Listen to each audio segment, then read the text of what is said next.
So I'm going to tell you a tale about a monk, and and I want to dedicate the tale to a wonderful monk that I met many years ago named Usilananda, and he was the monk responsible for the Burmese temple back in Delhi City. Eventually, he moved down and built the temple that's now in just south of Half Moon Bay. And back then, uh, the so-called temple was just a small house in Daly City, kind of regular-looking house in Daly City.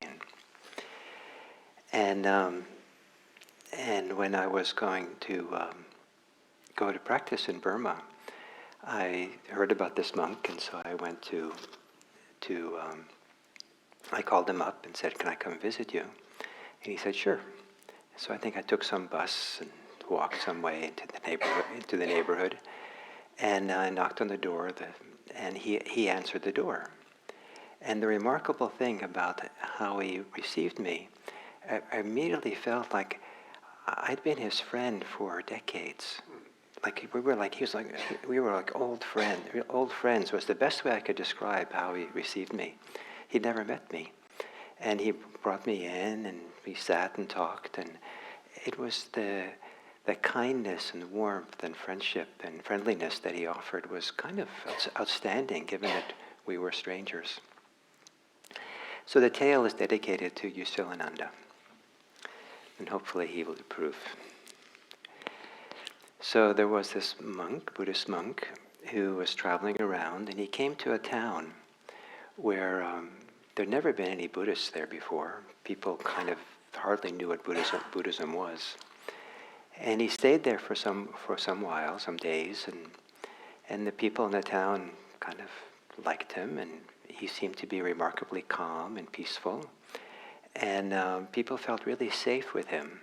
And so actually some people started telling him their life story, what was going on with them, their challenges, and it was just so nice. And he didn't seem to have a lot to tell them, but they left those encounters with him kind of changed just because he was so friendly and kind and receptive to what they had to say. So that was nice. And so then a local professor of religion heard about the monk and was interested in Buddhism. What is this Buddhism? Never met a Buddhist before. And so there was a chance maybe to learn something about Buddhism. So she came to visit him. And she wanted to find out what Buddhism is. So she asked maybe for her what seemed like the obvious questions.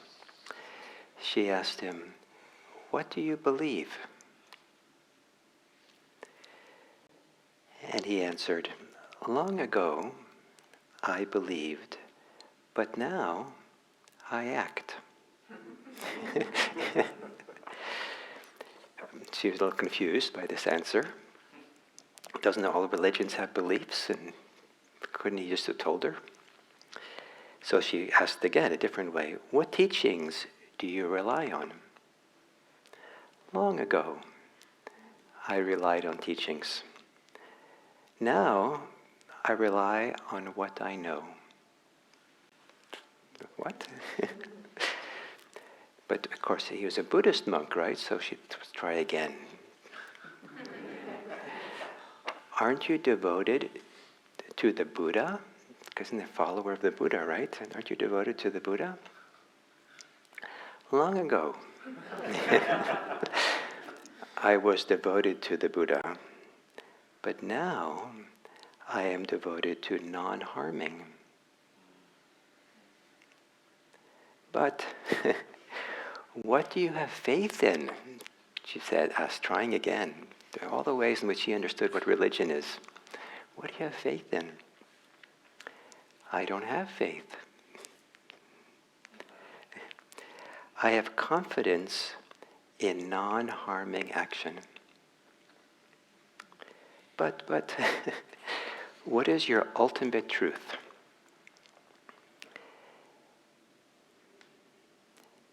"The end of doing any harm to myself or to others." But This is nothing like religion in her mind. But then you are left with no desire for a good life hereafter. Many religions, that's an important part of their religion. But then are you left with no desire for a good life hereafter? I have no desire for a life hereafter. I desire a good life now. The rest will take care of itself. But what is the good life now? A life lived without any deliberate act of body, speech, or mind that harms self or others. But then she had heard, in Buddhism, you're not supposed to have any desires. So she thought she would ask, finally ask kind of a Buddhist question. She was so confused by this time. Do you have no desires? No. I desire a world committed to non-harming. And he answered her questions so kindly and calmly and without any sense that she was wrong or any hostility she was left confused. Didn't fit any of her ideas of what religion is, but she left transformed in some way, changed. So I offer that tale as a way of suggesting that Buddhism has a radically different orientation than what most people think about as religion. And that this idea of non-harming lays at the center of what Buddhism is. And maybe as in the ultimate goal, to non-harm. And some people will feel that's not good enough because religions have ultimate truths, ultimate purposes, ultimate goals, ultimate experiences of enlightenment. Wouldn't that be nice to be enlightened? What is enlightenment? So transformed, so fully transformed, that a person will have no deliberate attempts to harm anyone in the world, including themselves. That's what enlightenment is. But we don't usually say that because I don't think you get so much, people don't get so excited by non-harming. Even if you said, the ultimate goal is to realize the truth, that seems pretty good. Or the ultimate enlightenment is to, realize the highest possible human realization of liberation. That, then I get liberated. That's really great, isn't it? Don't you want to be liberated? So that's exciting. But to realize non-harming, that is a transformation. It is a liberation. It's a liberation for doing anything at all that causes harm. But that's not about me. Isn't enlightenment about something for me? Well, you stop causing harm to yourself. Isn't that pretty good?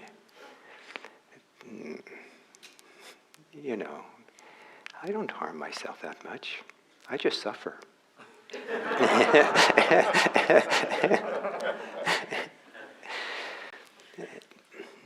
So then the monk would say, well, in that case, you should look more deeply. See what you're doing. Because the core teachings of Buddhism, it's often called the Four Noble Truths, it doesn't have the word harm in it. It has the word dukkha, which is usually translated into English as suffering. It literally means pain.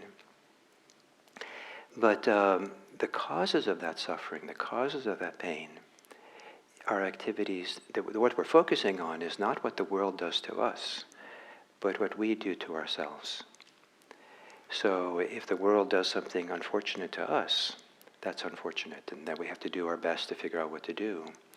But if because of that, we now want to hate, and because of that we want to now harm others because of that, in that momentum we're harming ourselves. Hate always harms the hater. Violence, intentional violence, always harms the one who is violent. It can't not. But often we're not paying attention that way. So that's why study yourself, see what's going on deeply. And if you go really deep, you also see that the suffering that we can have some role in changing and transforming is the ones that arise from our own attachments. To cling is to harm ourselves. And it's not necessarily an ethical thing, like so often we think of harming others as being unethical, but being attached is not, it's not an ethical issue, but it is a issue of whether you are happy or whether you suffer. And there's a way in which attachment is the root way in which we harm ourselves, and chances are it's the root for why we harm others. And but at the heart of the Dharma is this non-harming instinct, this movement towards this. But is it ultimate? Shouldn't religion be about ultimate things that that you can't really know for yourself, but you take it on faith because it comes from your scriptures, it comes from the Buddha, it comes from your teachers. Now I know what's ultimate. People involved in religion like ultimate things, and partly it's because religious people tend to put a lot of themselves into the religious life. There's a kind of a commitment to something that's maybe bigger than themselves or something other. And for that level of a commitment, people really want to know that this is really the best. This is really good. This is ultimate. In the earliest teachings of the Buddha, he explicitly was not interested in having ultimate truths. And now this professor is even more confused. That the pursuit of ultimate truths was a detour. What the task was, he said, was to let go of clinging, let go of craving, let go of attachments. And to have ultimate truths, for some people, it's just another attachment. It's another detour, it's a distraction from doing this deep work. But that's not, just letting go of my attachments. I mean, that's kind of like, isn't that kind of like a small thing? Isn't that like, that's not so, how can that be so great and wonderful and ultimate? And I don't get a lot of credit among my religious friends when I tell them, our ultimate is just letting go of clinging. That doesn't seem very good. So I think the best thing to do is to grant them that. That is not that good. It's not that ultimate. And however, it might not be ultimate. It might be the greatest thing you can do with your life. However, it's the fundamental thing we should do in our life. It's the beginning of what we should do in our life. We should at least live a life of non-harming. At least find a way not to cause harm to ourselves and others. At least do that important work. Our world will be transformed if we did that. We'll be transformed if we do that. And once we discover how to live without causing harm to self and other, once we learn to live without clinging and craving, once we have that level of liberation, well then if you're still interested in ultimate truths, help yourself. Please. That's good.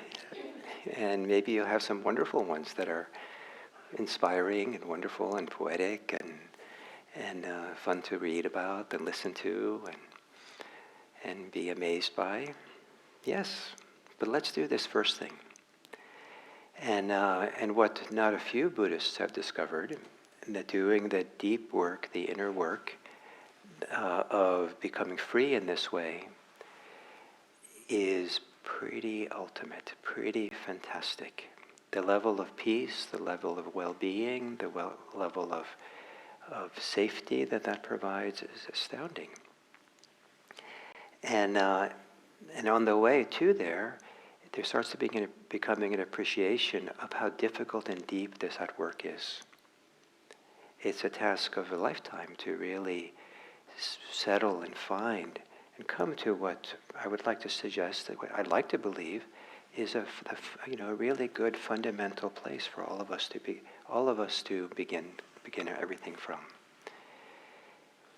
The Buddha said that if you cling and you crave, you can't really see what's really true. And so if you're in a religion and you're craving and clinging as part of it, it might obscure your ability to really understand even what your religion is talking about. And some people will say that Buddhism is not the only religion that talks about non-clinging, non-attachment. And a lot of the mystics in religions of all kinds, the beautiful teachings by a Catholic mystic named Master Eckhart, is that his name? Who talked explicitly about the value of non-attachment, non-clinging, in ways that completely would be home in Buddhism. And it's not a surprise, because the way we can see clearly, see something beautiful here in this world is so fantastic when we do this inner work. In teaching in Buddhism, in Mahayana Buddhism, in Zen Buddhism, it goes something like this. When your mind is pure, the world is pure. When the mind is pure, you see the world in a certain kind of purity. And so this work on your own heart, your own mind, understanding it, seeing how it is, doing that work of really recognizing where the harming is, how we harm ourselves, and finding a way not to do it. And for many of us, part of that work is to deal with all the lawyers in the mind. There are some really clever lawyers in there who will make a really good case that it's okay to harm. Sometimes it's to harm other people. They deserve it. How else am I going to take care of myself? What other choice do we have? And sometimes the lawyers represent you. Of course I have to harm myself. I'm such a terrible person. I deserve it. So part of the task in this practice is to question the lawyers. But when the lawyers come, remember, don't harm them. Receive them as old friends. Receive them calmly, kindly. Listen to them, but don't believe them. Believe in non-harming. And then finally, what I'd like to offer around this thing, believing. Many of us believe things that maybe we shouldn't be believing.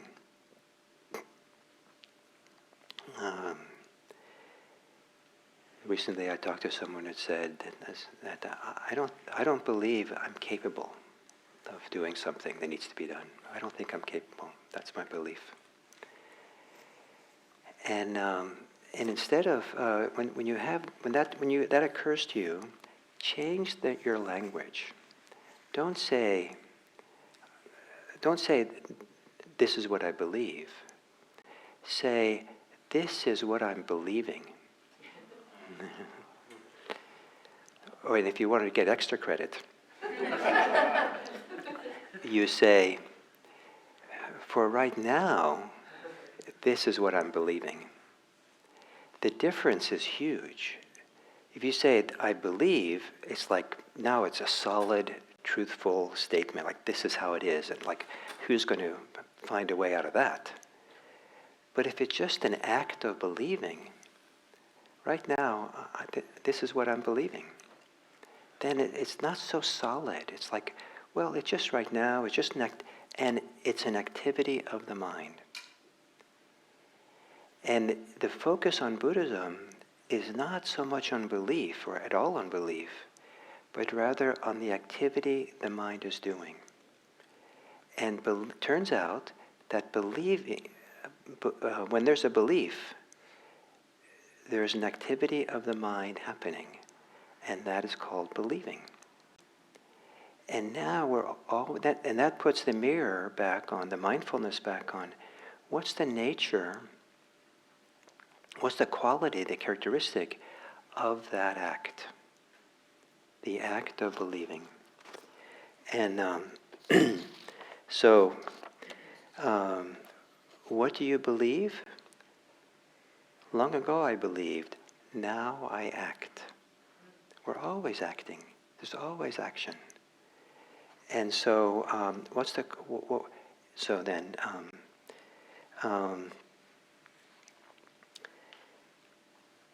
what teachings do you rely on now? Long ago I relied on teachings. Now I rely on what I know.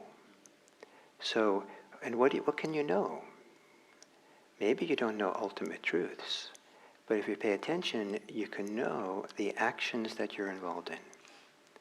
And if the action has to do with thinking, then you know, oh, I'm thinking something. I'm thinking about an ultimate truth. I'm thinking that I believe that this is ultimately true. The action of thinking is happening. And we often overlook the action because we get caught up in what we're thinking about. We overlook the fact that I'm believing because we're caught in the belief this is what's true. Oh, now I'm believing this. Now I'm reacting to this. Now I'm feeling this. Now I'm wanting this to happen. There's always an action. So what teachings do you rely on? I rely on what I know. And what you can know is you can know the activities we're involved in.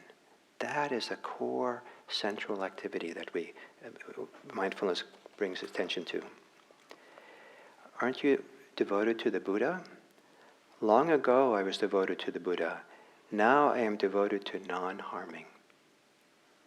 Once you start tracking the activities of the mind and speech and body, then you can start noticing, oh, this hurts. There's an ouch in this. There's harm in this. There's harm for me, and maybe there's harm for others. And then we can question, is this how I want to live my life? Is this the activity that I want to be part of? Well, then the lawyer comes and says, it has to be this way. There can't be any other way. And that's a clever lawyer. But the lawyer is not the judge who has to decide. Don't let the lawyers decide. But what do you have faith in? I don't have faith. I have confidence in non-harming action. What is your ultimate truth? The end of doing any harm to myself or others. What is the good life now? A life lived without any deliberate act of body, speech, and mind that harms self or others. Do you have no desires? No. I do have desires. I desire a world committed to non-harming. It's fine to have desires in Buddhism. But the desires have to be then you're desiring. So as you're desiring, desire in a way that doesn't cause harm. Find a way to have desires that actually can be nourishing and supportive and helpful for you. Some desires are actually helpful, healing, beneficial, inspiring. And any desire that has to do with living a life of not causing harm, living a life that does the opposite, that lives with love and care and respect for self and others. Those desires, desire them in ways that are inspiring, that don't cause more harm. Someone can have the desire to be non-harming.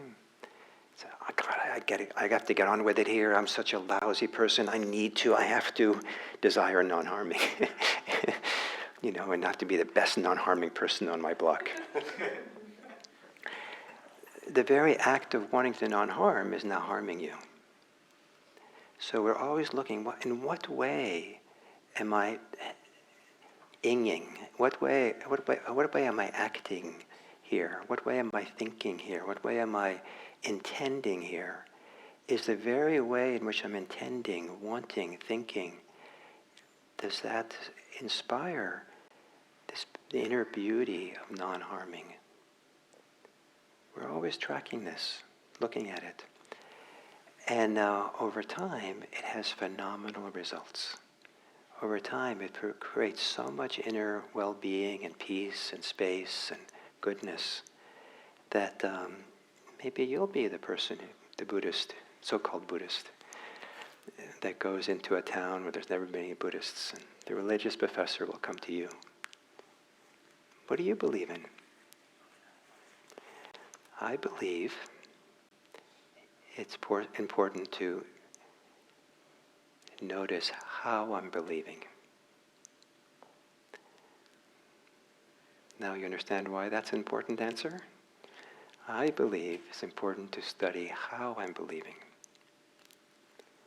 so that I believe in a way that doesn't cause any harm. It does the opposite. It's nourishing, it's supporting, it's liberating. So those are my thoughts for today. So now, what do the lawyers say?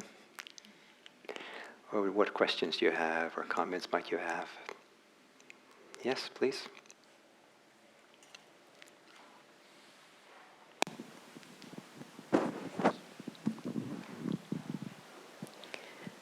This topic was spot on for something I'm struggling with right now. I realized that I am harming myself through perpetuating suffering over a loss I've experienced. So you harm yourself by perpetuating the suffering. Yes.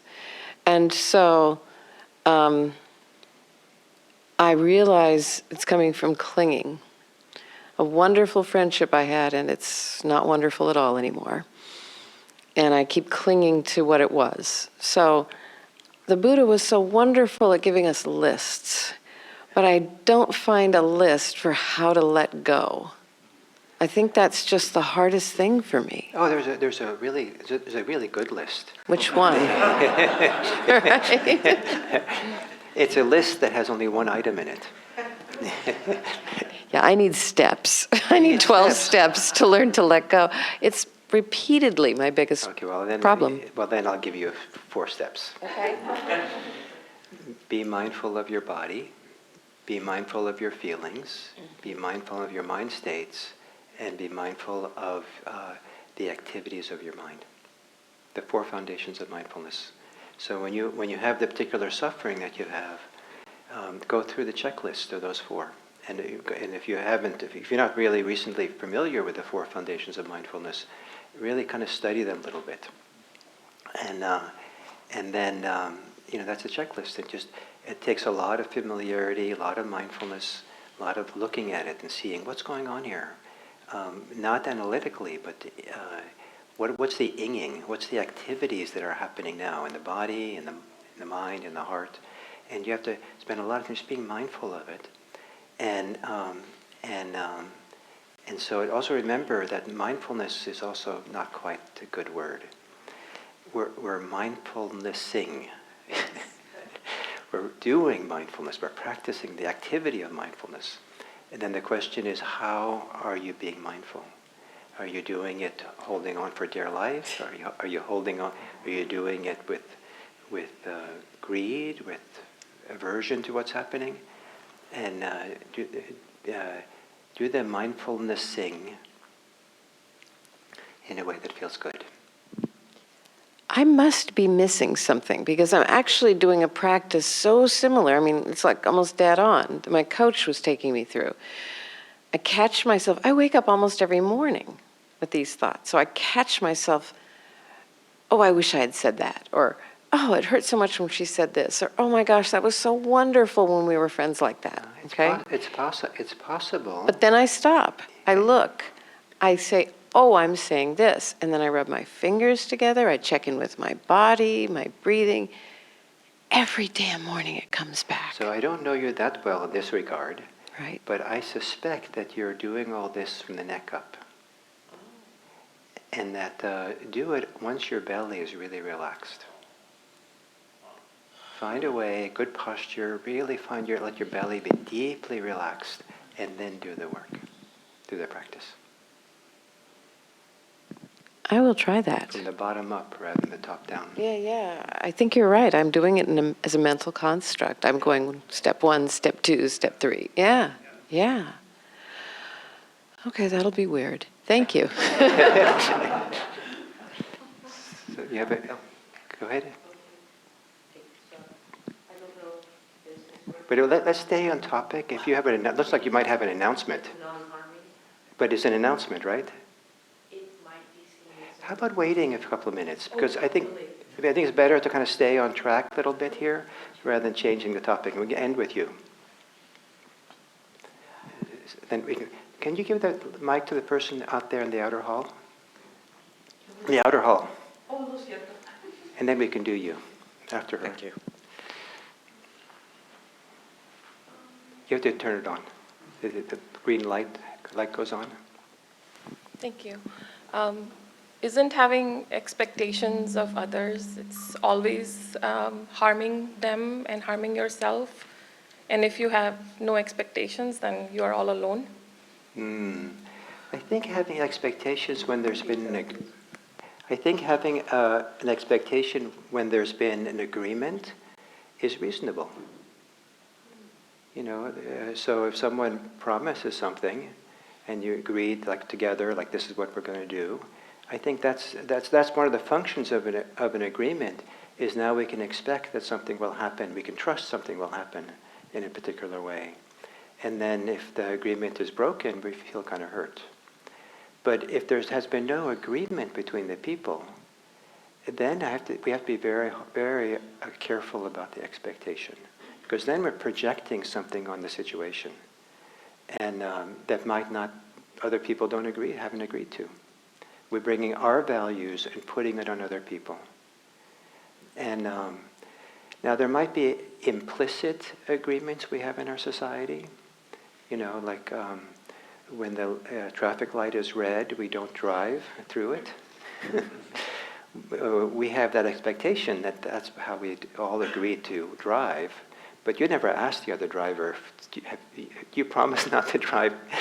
We kind of have all kinds of sometimes implicit agreements. So I think that when there's an agreement, it's reasonable to have some expectation.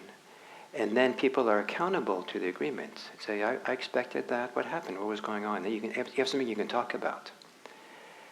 But expectation on oneself and expectations on others are also a source of a lot of suffering. Other people suffer, we suffer.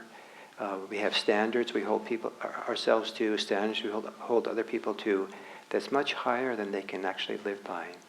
And it can be oppressive, it can be harmful to have expectations of self and others which are unreasonable. And so this is why this mindfulness, where we're looking at how, again, not the expectations, because expectations are important to look at, but what's going on for you when you're expecting, when you're doing the action of expectation. What do you want? What are you attached to? What are you hoping for? What are you afraid of? This gives you enough to think about? Thank you. What if it's a kind of complicated situation? So I'm thinking of an example. Let's say I have a pond and I have some fish in it, and then there's an invasive species that now live in the pond that's killing my fish. So if I don't harm that species of some sort, my fish will all die. Then what should I do in that case? There's all kinds of things. First of all, I love it when people ask the question, I have this problem, invasive fish. I don't want to kill them, but what can I do? That people that ask that question, I welcome so much. This is fantastic that they're asking, rather than immediately go get the poison to kill the fish. And then the question, well, let's think about it. Maybe let's do some research and find out what we can do. And maybe there's something that can be done. Maybe there are traps you can put in. that can trap the fish and take them where they belong, which is maybe expensive, but maybe that's nicer than just killing them. So maybe there's something can be done.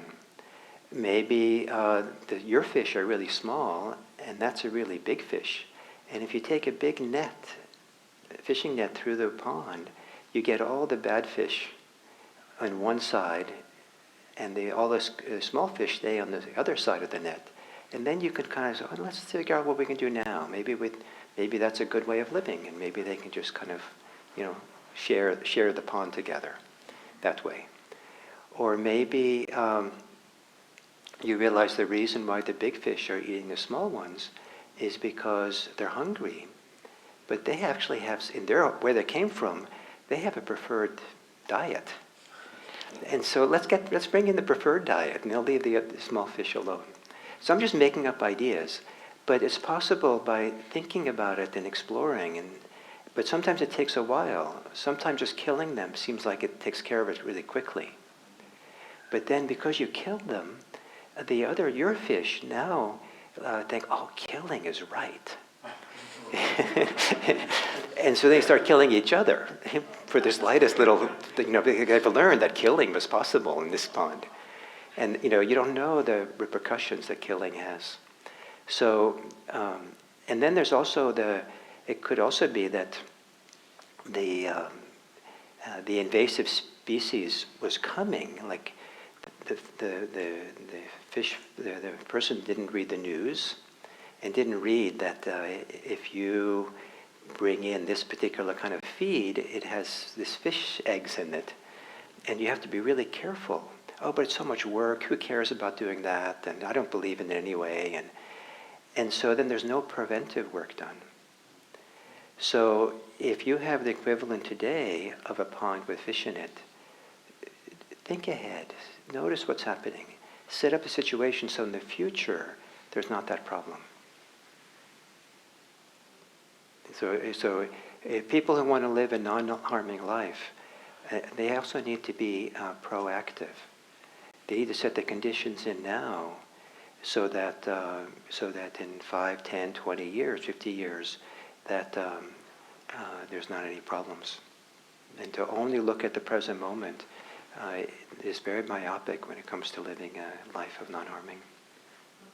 So does that give you some ideas? Yes. That was not an ultimate answer. But it's a beginning.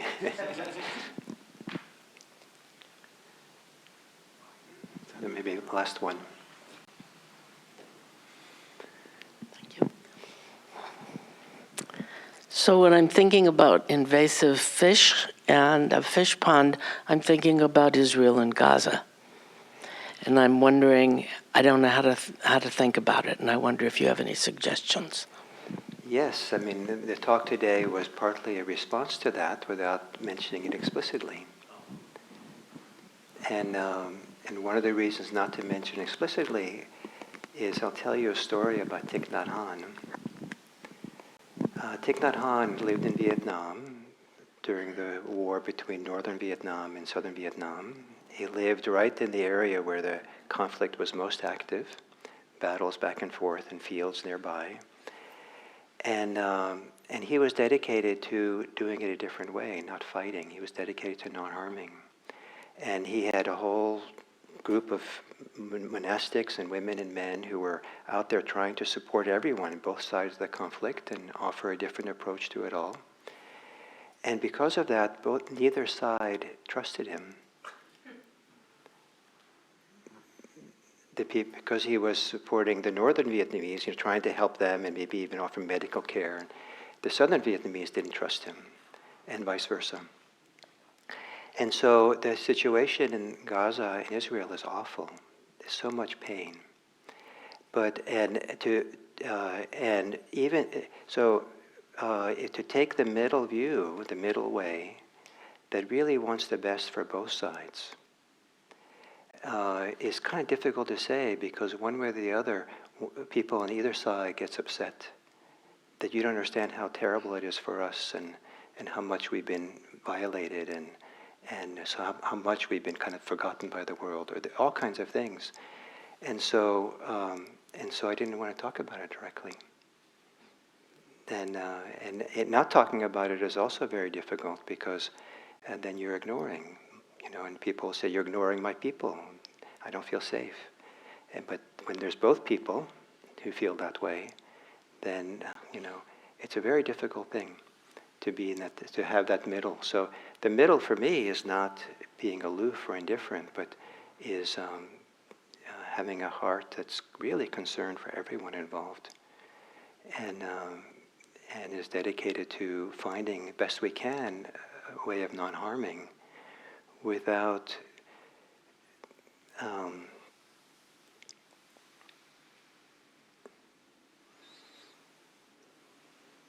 don't know, without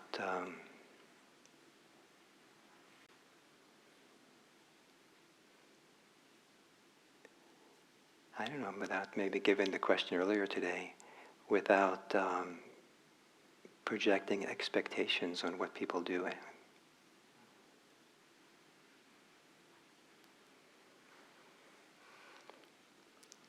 Thank you.